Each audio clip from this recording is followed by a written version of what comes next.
কারো প্ররোচনায় পা দেবেন না। আর আপনাদের এই মিটিংয়ে আমি ঘোষণা করলাম যে 2-3 জন মারা গেছেন, 3টে পরিবারকে বিএসএফও গুলি চালিয়েছে, তার বিরুদ্ধেও অ্যাকশন হবে।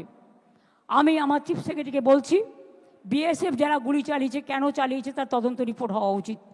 শীতলকুচিতেও গুলি চালিয়ে এরা 4জনকে মেরেছিল।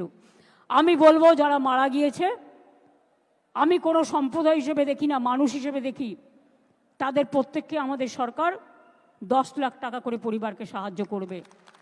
যাদের বাড়ি ভেঙেছে তাদের সবাইকে বাংলার বাড়ি করে দেওয়া হবে, এবং যাদের দোকান নষ্ট হয়েছে তাদেরটা এস্টিমেট করে সেটা চিফ সেক্রেটারি দায়িত্ব নিয়ে কাজটা করবেন। আমি এটুকু বলে আপনাদের সকলকে বলি, ভয় পাবেন না।